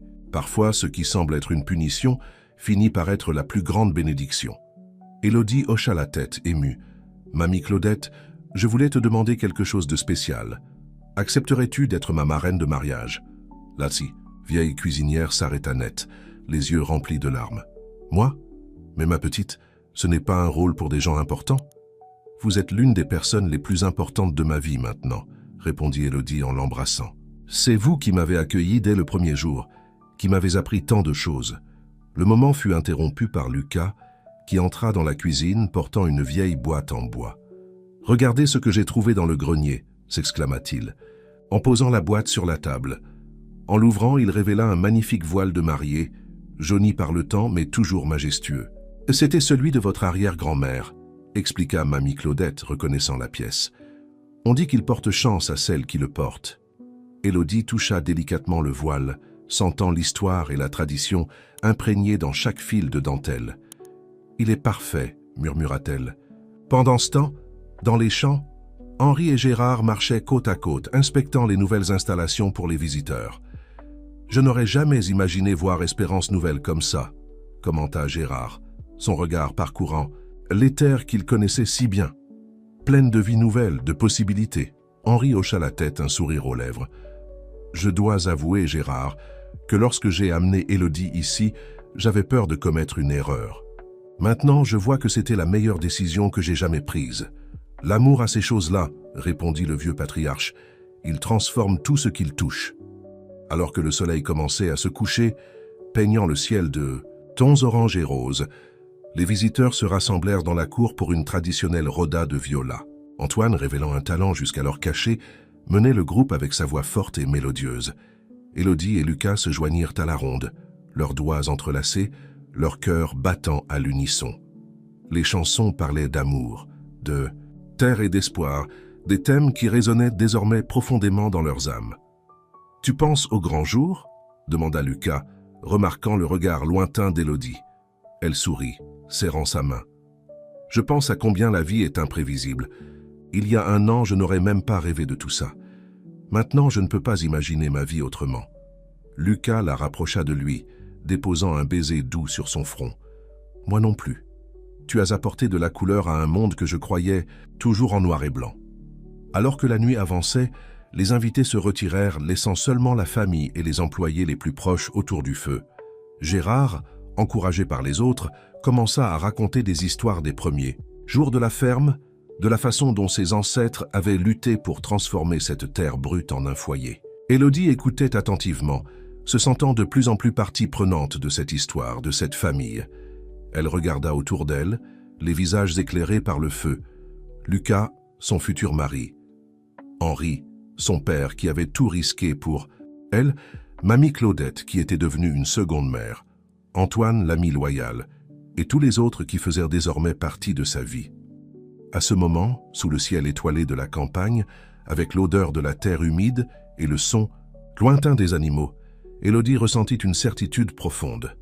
Peu importait ce que l'avenir réservait, C'était ici sa place. À la ferme Espérance Nouvelle, elle avait trouvé non seulement l'amour, mais aussi elle-même. La veille du mariage, une énergie spéciale se répandit à la ferme Espérance Nouvelle. Le ciel était d'un bleu intense, parsemé de nuages, blancs qui ressemblaient à du coton flottant à l'horizon. La nature, comme si elle connaissait l'importance du moment, semblait plus vibrante que jamais. Élodie se réveilla tôt, son cœur battant d'un mélange d'excitation et de nervosité. En ouvrant la fenêtre de sa chambre, elle fut accueillie par le doux parfum des fleurs des champs qui avaient été plantées spécialement pour l'occasion. Elle respira profondément, laissant la familiarité de cette odeur l'apaiser. Dans la cour, une agitation inhabituelle s'empara de tous. Les travailleurs et les bénévoles de la communauté locale se déplaçaient en harmonie, montant l'autel, organisant les tables et les chaises, accrochant des lumières et des décorations rustiques qui s'accordaient parfaitement avec l'ambiance de la ferme. Mamie Claudette, comme toujours, était aux commandes de la cuisine, coordonnant la préparation du banquet. Le délicieux parfum de ces mets se répandait déjà dans l'air, promettant une fête pour les sens. « Élodie, ma fille !» appela Mamie Claudette en voyant la mariée passer par la cuisine. « Viens ici, goûte ce petit gâteau, tu dois être forte pour le grand jour. » Élodie sourit, acceptant la gourmandise encore chaude. « Mamie Claudette, je ne sais pas ce que nous ferions sans vous. » La vieille cuisinière l'embrassa avec affection. « Allons, ma petite, vous avez apporté tant de joie à cette ferme. C'est le moins que je puisse faire. » De l'autre côté de la propriété, Lucas supervisait les derniers ajustements dans la grange restaurée, qui serait le lieu de la réception. Ses mains calleuses par le travail maniaient maintenant délicatement des guirlandes de fleurs et de rubans. Antoine, à ses côtés, ne manquait pas l'occasion de taquiner son ami. Qui l'aurait cru, hein? Le dur à cuire de la ferme tout attendri à cause d'une demoiselle de la ville. Lucas sourit sans se soucier de la taquinerie. La vie réserve de telles surprises, mon ami. Parfois, on trouve ce dont on a besoin dans l'endroit le plus inattendu. Pendant ce temps, dans la maison principale, Henri et Gérard discutaient sur la véranda, observant les préparatifs. « Tu sais, Henri, » commença Gérard, sa voix chargée d'émotion, « quand je pense à tout ce qui s'est passé, comme nous avons failli perdre cette ferme, cela ressemble à un miracle. » Henri hocha la tête, posant une main sur l'épaule de son vieil ami. « Ce n'était pas seulement un miracle, Gérard. C'était le résultat de l'amour et du dévouement de vous tous. Élodie et moi avons beaucoup à remercier. » Dans l'après-midi, la plupart des préparatifs étant terminés, Élodie décida de se promener dans la propriété. Ses pas la menèrent à l'ancienne grange sud, l'endroit où tout avait commencé à changer. L'espace, autrefois chargé de souvenirs douloureux, dégageait maintenant une aura de renaissance. C'est là que Lucas la trouva, perdue dans ses pensées. « Je pensais te trouver ici, » dit-il en s'approchant silencieusement. Élodie se retourna, un sourire illuminant son visage à la vue de son fiancé. « Je faisais juste un retour en arrière. » Lucas l'enlaça par derrière, tous deux regardant maintenant l'horizon où le soleil commençait à descendre. « Beaucoup de choses ont changé depuis ce jour, n'est-ce pas? »« Tout a changé, » répondit Élodie, s'appuyant contre lui, « et en même temps, j'ai l'impression d'avoir enfin trouvé ma place dans ce monde. » Ils restèrent ainsi un moment, en silence, absorbant la paix du crépuscule et la promesse du lendemain. « Je suis nerveuse, » avoua Élodie finalement. Lucas la fit pivoter vers lui, leurs yeux se rencontrant. « Moi aussi, mais tu sais quoi? Je ne peux pas imaginer un avenir sans toi à mes côtés, ici, sur cette terre. » Ces mots touchèrent le cœur d'Élodie d'une manière qu'elle n'avait jamais ressentie auparavant. C'était une certitude, une promesse silencieuse d'une vie partagée, de rêves construits ensemble. Lorsqu'ils retournèrent à la maison principale, ils furent accueillis par une petite surprise. Tous les employés et amis proches étaient rassemblés dans la cour tenant des lanternes. Antoine s'avança, un sourire malicieux aux lèvres. On sait que la tradition veut que les futurs mariés ne se voilent pas avant le mariage. Mais comme vous deux n'avez jamais été très doués pour suivre les traditions, Mamie Claudette poursuivit, nous avons décidé de faire une petite célébration ce soir, pour nous souvenir du chemin que vous avez parcouru jusqu'ici. Un par un, les invités et les employés commencèrent à partager des souvenirs et des vœux pour le couple. Il y avait des rires, quelques larmes, et surtout un sentiment palpable d'amour et de communauté. Alors que la nuit tombait, les lanternes furent allumées, créant un chemin de lumière à travers la cour. Élodie et Lucas marchèrent, main dans la main, chaque pas symbolisant leur voyage jusqu'à ce moment. En arrivant au bout du chemin, ils trouvèrent Henri et Gérard qui les attendaient. « Demain, dit Henri, la voix empreinte d'émotion, vous commencerez officiellement votre vie ensemble. Mais sachez que, quoi qu'il arrive, vous aurez toujours un foyer ici. » Gérard, les larmes aux yeux, ajouta « Cette ferme a survécu à bien des tempêtes, et maintenant, grâce à vous, elle a un avenir radieux devant elle. » Sous le ciel étoilé, entourés de ceux qui étaient devenus leur famille, Élodie et Lucas scellèrent la nuit par un baiser. C'était plus qu'un geste d'amour. C'était une promesse pour l'avenir, un engagement non seulement l'un envers l'autre, mais aussi envers la terre et la communauté qui les avait accueillis. L'aube du jour du mariage apporta une aura presque magique à la ferme Espérance Nouvelle. Le ciel, encore teinté des nuances rosées de l'aurore, promettait une journée parfaite. La rosée du matin brillait sur l'herbe comme de petits diamants, reflétant la lumière du soleil levant. Dans la maison principale, Élodie se réveilla au chant des oiseaux. Un instant, elle resta allongée, absorbant la réalité du jour à venir. Sa robe de mariée, une création alliant élégance urbaine et touche rustique, pendait gracieusement à un portant dans le coin de la chambre. Dans la chambre voisine, Lucas Dubois se réveillait également, son cœur battant rapidement, mêlant anxiété et bonheur. Par la fenêtre, il pouvait voir les premiers invités arriver, leurs voix joyeuses résonnant dans la cour.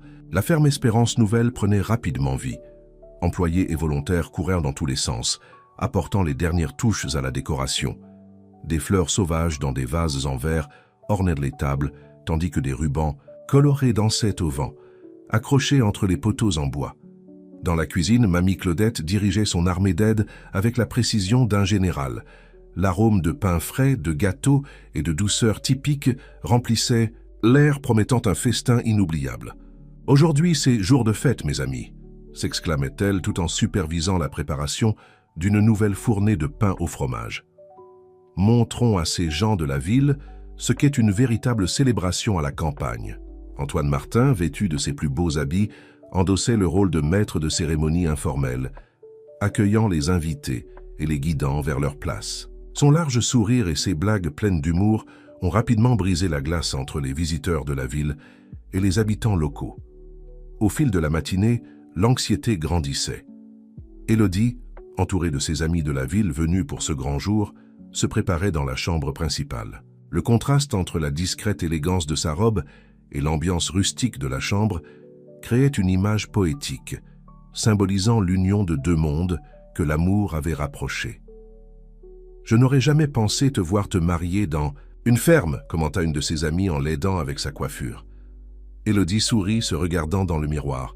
« Moi non plus, mais maintenant je ne peux pas imaginer que cela se passe autrement. » Dehors, Lucas recevait les derniers conseils de Gérard. « Souviens-toi, mon petit-fils, » disait le vieux patriarche en ajustant la cravate de Lucas. « Un mariage, c'est comme s'occuper de la terre. Cela demande de la dévotion quotidienne, de la patience et beaucoup d'amour. » Lucas hocha la tête, ému. « Merci, papy, pour tout. » Enfin, l'heure était venue. Les invités se rassemblèrent dans le magnifique jardin préparé pour la cérémonie. Des rangées de chaises rustiques étaient disposées face à un arc décoré de fleurs des champs et de rubans colorés. En arrière-plan, les collines verdoyantes de la ferme servaient de toile de fond parfaite. La musique commença à jouer, une mélodie douce interprétée par des musiciens locaux, mêlant guitare, flûte et accordéon. Lucas prit place sous l'arc, son cœur battant fort alors qu'il attendait la mariée. Et puis, elle apparut. Élodie marchait dans l'allée improvisée entre les chaises, son bras enlacé à celui d'Henri. Sa robe, un chef-d'œuvre de dentelle et de soie, flottait doucement dans la brise. Mais c'était son sourire, radieux et plein d'amour, qui captivait tous les regards. En arrivant à l'hôtel, Élodie croisa le regard de Lucas. À cet instant, tout autour d'eux sembla s'effacer. Ils n'étaient plus que tous les deux, prêts à commencer une nouvelle aventure ensemble. La cérémonie fut simple et émouvante. Les vœux furent échangés, des promesses d'amour éternel furent faites. Lorsque l'officiant les déclara mari et femme, un rugissement de joie résonna à travers la ferme. Des oiseaux s'envolèrent des arbres voisins, comme s'ils voulaient eux aussi célébrer cette union. La réception qui suivit fut une véritable fête champêtre. Des tables regorgeant de plats typiques, une musique entraînante et des danses s'étendirent jusqu'à tard dans la nuit. Les invités de la ville se mêlaient aux habitants locaux, partageant histoires et rires. À un moment plus calme, Élodie et Lucas s'éloignèrent un peu de la fête, marchant main dans la main jusqu'à un point élevé de la ferme. De là, ils pouvaient voir toute la propriété, illuminée par des centaines de lumières et de lanternes. « C'est incroyable, n'est-ce pas ?» dit Élodie s'appuyant contre Lucas. « Comme tout a changé en si peu de temps. » Lucas l'embrassa, déposant un baiser doux sur son front. « Ça a changé pour le mieux. Grâce à toi. Grâce à nous, corrigea-t-elle, en souriant, et à tous ceux qui ont cru en cette ferme. » Alors qu'ils observaient la scène en contrebas, la musique, les danses, la joie contagieuse, ils ressentirent tous deux une profonde gratitude. La ferme Espérance Nouvelle, qui avait un jour été au bord de la faim, battait maintenant avec une nouvelle vie. « Tu sais ce qui m'émeut le plus ?» demanda Lucas, sa voix douce. « De penser que nos enfants grandiront ici, en connaissant la valeur de cette terre, de cette communauté. » Élodie sentit son cœur se remplir d'amour et d'espoir. « Ils auront la meilleure enfance possible, » acquiesça-t-elle, entourés de nature, d'histoires et de gens qui les aimeront. Le bruit des feux d'artifice les ramena au moment présent. Des lumières colorées explosaient dans le ciel, illuminant la nuit et provoquant des hauts et des ah parmi les invités. De retour à la fête, ils furent accueillis par des étreintes, des félicitations et encore des toasts. Mamie Claudette, les larmes aux yeux, les bénit une fois de plus. Antoine Martin mena une rhoda de viola en leur honneur. Henri et Gérard, côte à côte, observaient tout avec une fierté paternelle. Alors que la nuit avançait, Élodie et Lucas dansaient sous les étoiles, leur corps bougeant en parfaite synchronie. Ils n'étaient plus la fille de la ville et le fermier. Ils étaient partenaires, égaux, unis par l'amour et un rêve partagé. La ferme Espérance Nouvelle, témoin silencieux de cet amour, semblait briller sous le clair de lune. Les arbres murmuraient d'anciennes histoires, le vent portait des promesses d'avenir. Et au centre de tout cela, un couple dansait, célébrant non seulement leur union, mais la renaissance d'un lieu, d'une communauté et d'un mode de vie. Le mariage d'Élodie et Lucas n'était pas seulement la fin heureuse d'une histoire d'amour. C'était le début d'une nouvelle ère pour la ferme Espérance Nouvelle. Une ère d'espoir, de renouveau et de possibilités infinies. Épilogue, la récolte de demain. 5 ans s'étaient écoulés depuis le mariage d'Élodie et Lucas. La ferme Espérance Nouvelle, autrefois au bord de l'oubli, était désormais un modèle de réussite et de durabilité, attirant des visiteurs de tout le pays et même de l'étranger. Par une matinée ensoleillée de printemps, Élodie se promenait dans le verger nouvellement planté, sa main reposant doucement sur son ventre qui commençait à montrer les signes de sa 2e grossesse. À ses côtés, courant entre les jeunes arbres, se trouvait Marie, sa fille de 4 ans, un mélange parfait des traits d'Élodie et de Lucas. « Maman, regarde, les pommes sont déjà en train de pousser !» s'exclama Marie, pointant du doigt les petits fruits verts qui commençaient à se former sur les branches. Élodie sourit, s'abaissant soigneusement pour se mettre à la hauteur de sa fille. « C'est vrai, mon amour, et tu sais ce que ça signifie, que nous aurons bientôt une nouvelle récolte à célébrer. » Non loin de là, Lucas supervisait la construction de quelques hébergements supplémentaires pour les visiteurs. Le succès du tourisme rural avait dépassé toutes les attentes et la demande ne cessait de croître. « Lucas !» appela Antoine, s'approchant avec une tablette à la « Main, je viens de recevoir un email. Ce magazine de voyage veut faire un reportage spécial sur la ferme. » Lucas sourit, satisfait. « C'est super, mais assurons-nous qu'ils comprennent que nous ne sommes pas seulement une destination touristique. Nous sommes une communauté, une famille. » Dans la cuisine de la maison principale, désormais transformée en un charmant café rural, Mamie Claudette enseignait à un groupe de visiteurs enthousiastes les secrets de ces fameuses pâtisseries. « Le secret, mes chers, » disait-elle en pétrissant la pâte avec des mains expertes, « ne réside pas seulement dans les ingrédients. Il est dans l'amour que nous mettons dans chaque petite bouchée. » Gérard, maintenant âgé de plus de 80 ans, mais toujours plein de vitalité, guidait une visite historique de la propriété. Ses yeux brillaient en racontant les histoires de ses ancêtres, les mêlant aux transformations récentes de la ferme. « Regardez, disait-il, pointant un champ verdoyant, là où nous n'avions autrefois que des pâturages, nous avons maintenant un potager communautaire. Les habitants locaux et nos visiteurs travaillent côte à côte, apprenant les uns des autres. » L'après-midi, Élodie et Lucas se retrouvèrent sur la véranda de la maison principale pour une petite pause. Henri, qui passait désormais de longues périodes à la ferme, les rejoignit, portant Marie dans ses bras. « Parfois, je me demande encore si tout cela est réel », commenta Henri, observant le va-et-vient des visiteurs et des employés dans la cour. Élodie sourit, entrelaçant ses doigts avec ceux de Lucas. « C'est réel, papa. Et ce n'est que le début. » Lucas hocha la tête, son regard parcourant la propriété qu'il aimait tant. « Tu sais ce qui me rend le plus fier ? Voir comment la ferme est devenue un centre d'apprentissage et de préservation.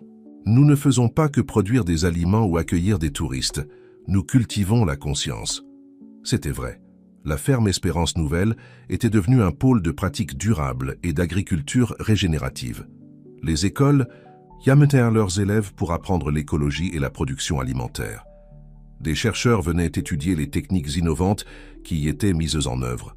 Le soir, comme c'était devenu la tradition, tout le monde se réunissait autour d'un grand feu de camp dans la cour. Les invités, les employés et les habitants locaux se mêlaient, partageant histoires et rêves.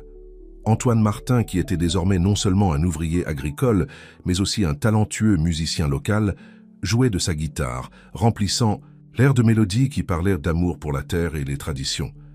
Élodie, avec Marie endormie sur ses genoux, regarda autour d'elle. Elle vit mamie Claudette rire avec un groupe de visiteurs âgés. Gérard racontait d'anciennes légendes à des enfants aux yeux écarquillés, et Lucas discutait des projets futurs avec des agriculteurs de la région. À ce moment, elle ressentit une vague de gratitude si intense que ses yeux se remplirent de larmes. La ferme qu'elle avait autrefois considérée comme une punition était devenue son foyer, sa raison d'être, son héritage. « À quoi penses-tu » demanda Lucas en s'asseyant à côté d'elle et en passant son bras autour de ses épaules. « À quel point nous sommes bénis » répondit-elle en se blottissant contre lui.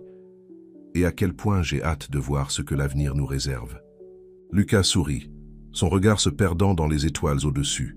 « L'avenir est ici, Élodie, dans chaque graine que nous plantons, dans chaque vie que nous touchons. » Et ainsi, sous le ciel étoilé de la campagne, entourés d'une communauté qu'ils avaient aidé à renforcer et à renouveler, Élodie et Lucas savaient qu'ils avaient trouvé quelque chose de rare et de précieux. Non seulement l'amour l'un pour l'autre, mais aussi un amour pour la terre, pour les traditions et pour un mode de vie qui, loin d'être dépassé, était plus pertinent que jamais. La ferme Espérance Nouvelle, avec ses histoires anciennes et ses nouveaux chapitres, continuait à prospérer, un témoignage vivant qu'avec amour, dévouement et vision, il est possible de transformer les défis en opportunités et une simple propriété rurale en un phare d'espoir pour l'avenir. 20 ans avaient passé depuis cette nuit autour du feu de camp. La ferme Espérance Nouvelle, autrefois au bord de l'oubli, était désormais un phare d'innovation et de durabilité, reconnu internationalement comme un modèle d'agriculture régénérative et de tourisme responsable. Élodie, maintenant, âgée de 55 ans, marchait à travers le vaste verger qu'elle et Lucas avaient planté 2 décennies plus tôt. Ses cheveux, maintenant parsemés de gris, brillaient sous le soleil de l'après-midi. À ses côtés, Marie, maintenant âgée de 24 ans, observait attentivement les arbres chargés de fruits. « C'est incroyable, maman, » dit Marie en touchant doucement une pomme mûre. « Je me souviens quand ce n'était que des jeunes plants. Maintenant, regarde-les. » Élodie sourit, son cœur débordant de fierté. « Comme toi, ma fille, tu as grandi avec cette ferme. » Non loin de là, Lucas, avec ses 60 ans bien vécus, guidait un groupe d'étudiants universitaires à travers un genre de culture expérimentale.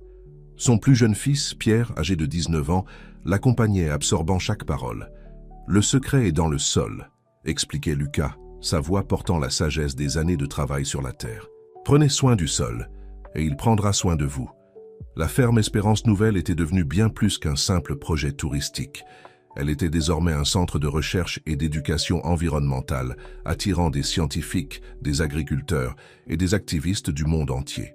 Dans l'ancienne maison principale, transformée en un musée vivant de l'histoire rurale française, Gérard, âgé de 100 ans, racontait des histoires à un groupe d'enfants fascinés. Sa mémoire, toujours aussi vive, tissait des récits qui reliaient le passé au présent. « Regardez, disait-il en montrant une vieille photo accrochée au mur, voici la ferme avant la grande transformation. Et ici, il indiqua une image plus récente. Voici comment elle a fleuri grâce à l'amour et à la dévotion de tous. Antoine, maintenant un musicien renommé et ambassadeur culturel de la ferme, répétait avec son groupe pour le festival annuel de musique rurale qu'il avait fondé. L'événement, qui avait commencé comme une petite célébration locale, attirait désormais des artistes et un public de tout le pays. Dans le centre des visiteurs, récemment inauguré, Mamie Claudette, à 95 ans, supervisait toujours la cuisine, expérimentale, où des chefs renommés venaient apprendre sur la cuisine durable et les ingrédients locaux. Le secret de la longévité, disait-elle avec un sourire malicieux, c'est de ne jamais cesser de remuer les casseroles de la vie. L'après-midi, Élodie se réunit avec un groupe de femmes de la communauté locale. Ce qui avait commencé comme un petit projet d'autonomisation féminine il y a 2 décennies s'était transformé en une coopérative prospère, produisant de l'artisanat et des produits biologiques exportés dans le monde entier. Quand je suis arrivé ici, partagea Élodie avec le groupe, je pensais perdre ma liberté. Je ne savais pas que j'étais sur le point de découvrir ma véritable vocation. Alors que le soleil commençait à se coucher, une cérémonie spéciale était préparée dans le grand espace central. C'était le 20e anniversaire de la fondation de l'Institut Espérance Nouvelle. Une organisation à but non lucratif créée par Élodie et Lucas pour promouvoir des pratiques durables et soutenir les communautés rurales à travers le pays. Des invités de toutes les régions de France et de l'étranger s'étaient réunis pour la célébration. Parmi eux se trouvait Henri, maintenant âgé de 85 ans, ses yeux brillants de fierté en voyant l'empire de bonté que sa fille avait construite. « Qui aurait cru ?» murmura-t-il à Élodie alors qu'ils observèrent la foule se rassembler, « que la décision de t'amener ici changerait tant de vies ?» Élodie serra son père dans ses bras, émue. « Tu m'as donné plus qu'une leçon, papa. Tu m'as offert un nouveau départ. » La cérémonie fut émouvante. Lucas et Élodie, côte à côte, se remémorèrent le parcours des 20 dernières années. Ils parlèrent des défis, des victoires, des vies transformées. Marie et Pierre, maintenant de jeunes adultes, présentèrent les plans pour l'avenir de l'Institut, promettant de porter l'héritage de leurs parents encore plus loin. Quand la nuit tomba, le traditionnel feu de joie fut allumé. Autour de lui, 3 générations de la famille, ainsi que des amis, des employés et des visiteurs, se rassemblèrent pour célébrer. Antoine, ses cheveux maintenant grisonnants mais sa voix toujours aussi puissante, mena tout le monde dans une chanson qu'il avait composée spécialement pour l'occasion. C'était une mélodie qui parlait de racines, de rêves plantés et de récoltes abondantes. Élodie et Lucas, main dans la main, observèrent la scène avec des cœurs remplis. Leurs yeux se rencontrèrent, et à cet instant, ils se souvinrent de la jeune citadine et du fermier qu'ils avaient été autrefois. « Ça valait chaque instant, n'est-ce pas ?» murmura Lucas. Élodie hocha la tête, des larmes de bonheur dans les yeux. « Chaque seconde, et le meilleur est encore à venir. »